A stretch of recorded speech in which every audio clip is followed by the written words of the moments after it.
Hello बच्चों, आज की इस वीडियो में मैं आपको बताने वाला हूं कि जो आपका सीए फाउंडेशन का बिजनेस इकोनॉमिक्स का पूरा पेपर है 100 नंबर का, उसका एबीसी एनालिसिस क्या है। क्योंकि कई बार बच्चों के मन में एक क्वेरी होती है कि सर कौन से चैप्टर इंपॉर्टेंट हैं, कौन से कम इंपॉर्टेंट हैं, हम उस हिसाब से अपनी रिवीजन की या पढ़ाई की प्लानिंग कर सकते हैं। तो देखो, इकोनॉमिक्स का मॉडल बहुत ही ज़्यादा सिंपल है।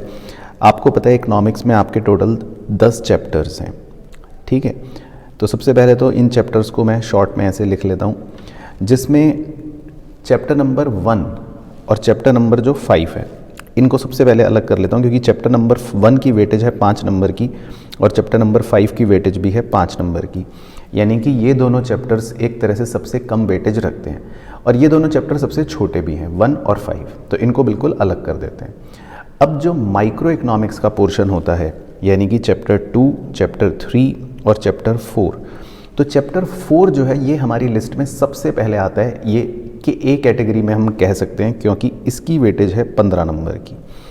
तो 15 नंबर का ये चैप्टर नंबर 4 है, जिसमें आप पूरा मार्केट्स के बारे में पढ़ते हो, हर तरह के मार्केट के फॉर्म्स के बारे में पढ़ते हो, उसको बहुत अच्छे से कवर करना। जो इसका यूनिट 2 है खासकर, है ना, स्पेशली बता देता हूँ, चैप्टर 4 में 3 यूनिट्स हैं। तो यूनिट 2 बहुत ज़्यादा इंपॉर्टेंट है और यूनिट 3 जिसमें आप प्राइस डिटर्मिनेशन और changes in demand and supply को कवर करते हो, वो बहुत इंपॉर्टेंट है ना। और यूनिट 1 जो है बेसिकली जिसमें हम फॉर्म्स पढ़ते हैं, उसकी भी वेटेज हम कह सकते हैं अच्छी खासी है। तो यूनिट 1 और यूनिट 3 ज़्यादा इंपॉर्टेंट है। यूनिट 2 क्योंकि उसमें सिर्फ डिटर्मिनेशन सिखाता है तो उसकी वेटेज थोड़ा कम है, लेकिन हाँ उसका एप्लीकेशन यूनिट 3 में आता है, तो जिसमें प्राइस और क्वांटिटी, डिमांड और सप्लाई के चेंजेस से क्वेश्चंस पूछता है वो यूनिट, और जिसमें आपको फॉर्म्स ऑफ मार्केट यानी कि परफेक्ट, ओलिगोपॉली, मोनोपोलिस्टिक, मोनोपोली, इनके बारे में क्वेश्चन पूछता है। तो ये एक तरह से सबसे इंपॉर्टेंट है। 15 नंबर का आपका चैप्टर नंबर 4 बन जाता है। बाकी जो चैप्टर 2 और चैप्टर 3 हैं, यानी कि जिसमें आप डिमांड, कंज्यूमर इक्विलिब्रियम और सप्लाई, और चैप्टर 3 कॉस्ट और प्रोडक्शन, ये दोनों ही चैप्टर आपके 10-10 नंबर ईच के रहते हैं। तो कुल मिलाकर ये पोर्शन जो है, अगर आप देखो तो 5, 10, 15, 10, 25 और 15, 40 और 5, 45 नंबर का ये बन जाता है। तो अब इसमें अगर आप देखोगे, चैप्टर 4 ए कैटेगरी में आएगा, चैप्टर 3 और चैप्टर 2 का बी कैटेगरी में बोल सकते हो, लेकिन चैप्टर 1 और चैप्टर 5 सी कैटेगरी में, छोटे चैप्टर में आ जाएंगे। अब अगेन उसके बाद जो चैप्टर नंबर आपका 6 है, it is one of the biggest chapter in terms of weightage, क्योंकि चैप्टर नंबर 6 की वेटेज भी है 15 नंबर की। तो इसको भी आप ए कैटेगरी का चैप्टर मानो, क्योंकि इसमें नेशनल इनकम और डिटर्मिनेशन ऑफ इनकम दोनों यूनिट्स लगभग 7 या 8 नंबर की वेटेज ईच के आसपास के आते हैं। तो 15 नंबर का आपका ये चैप्टर बन जाता है। बाकी इसके अलावा चैप्टर 7, चैप्टर 8, चैप्टर 9, चैप्टर 10, ये सारे ही चैप्टर्स जो हैं ये 10 मार्क्स ईच के रहते हैं, है ना। तो ये सब चैप्टर्स को अब आप बी कैटेगरी में बोल सकते हो, क्योंकि ये सारे ही चैप्टर 10 मार्क्स ईच के हैं। तो अब देखो, अगर मैं स्टूडेंट होता तो मैं अपनी प्लानिंग कैसे करता, मैं कैसे तैयारी करता या रिवीजन करता, क्या मेरी स्ट्रेटेजी होती, वही आपको बता देता हूँ। देखो, सबसे पहले यहाँ से हमें 2 चैप्टर पिक करने हैं, जो आपको शक्ल पे ही नज़र आ रहे होंगे। एक है चैप्टर 4 और एक है चैप्टर 6। सबसे पहले मैं ये दोनों चैप्टर करूँगा। क्यों? क्योंकि चैप्टर 4 और चैप्टर 6, इन दोनों चैप्टरों को करते ही मेरे 30 नंबर पक्के हो गए। ठीक है जी, 2 चैप्टर करे और 30 नंबर पक्के हो गए। उसके बाद मैं करूँगा चैप्टर नंबर 10। क्यों सर चैप्टर नंबर 10 क्यों कर रहे हो? चैप्टर नंबर 10 मैं इसलिए कर रहा हूँ क्योंकि चैप्टर नंबर 10 में कोई भी यूनिट नहीं है। अब जैसे चैप्टर 7 है, उसमें भी बहुत सारे यूनिट्स हैं, चैप्टर 8 है, उसमें भी बहुत सारे यूनिट्स हैं, चैप्टर 9 में तो 5-5 यूनिट्स हैं। तो आपको वो भी करने हैं 10 नंबर के लिए, लेकिन इससे बेटर है इंडियन इकनॉमी वाला चैप्टर कर लो। उसमें थ्योरी है, इंडियन इकनॉमी थोड़ा सा आपने शायद 12th में पढ़ भी रखी होगी। तो ये चैप्टर मैं सबसे पहले कर लूँगा इन लॉट में से। तो 10 नंबर मेरे ये पक्के हो गए। तो 30 मार्क्स चैप्टर 4, चैप्टर 6, मैं ऑर्डर यहाँ लिख देता हूँ, ठीक है, आप भी याद रखना।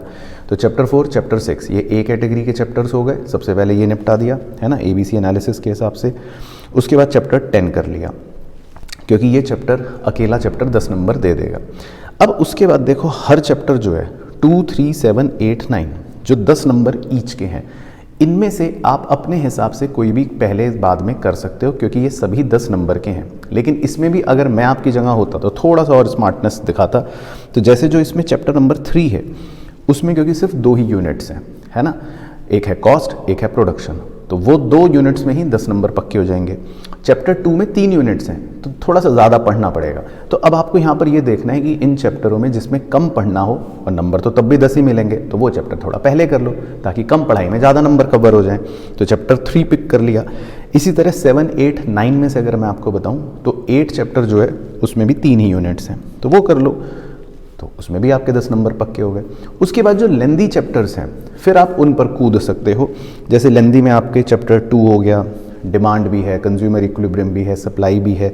फिर चैप्टर 7 हो गया पूरा फाइनेंस से रिलेटेड। फिर चैप्टर 9 हो गया पूरा जो एक तरह से इंटरनेशनल ट्रेड से रिलेटेड है, पूरे के पूरे 5 यूनिट्स हैं, वो कर लो।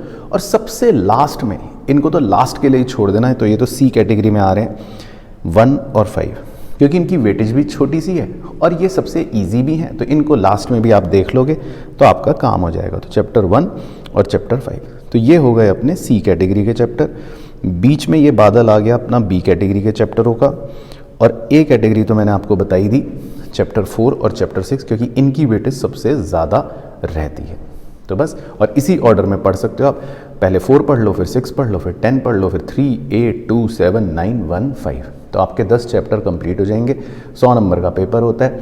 बाकी देखो है MCQ पेपर, आपको पता ही है, तो इसमें क्वेश्चंस का एक्सपोजर रखो ज़्यादा से ज़्यादा, नोट्स की रीडिंग लेते रहो बार बार, क्योंकि वही घूम के क्वेश्चन में पूछता है, और बस नोट से बोर हो जाओ, पढ़ाई से बोर हो जाओ तो MCQ की प्रैक्टिस करते रहो, क्वेश्चन आंसर देखते रहो हर चैप्टर के, बस। तो ये सिंपल सा फंडा होता है। तो आई होप इस वीडियो से आपको पता लग गया होगा कि इकोनॉमिक्स में कौन सा चैप्टर कितने मार्क्स का आता है और कौन सा चैप्टर पहले करना है, कौन सा चैप्टर बाद में करना है। बाकी कोई मन में क्वेरी हो तो नीचे मुझे कमेंट करके बता देना, कोशिश करूँगा आपकी क्वेरी को रिजॉल्व कर दूँ अगली वीडियो में, ठीक है। तब तक अपना ध्यान रखना है, मस्त रहना है, स्वस्थ रहना है, और अच्छे से तैयारी करनी है, अच्छे से पढ़ाई करनी है, और एग्ज़ाम को एक बार में क्लियर करना है। All the best.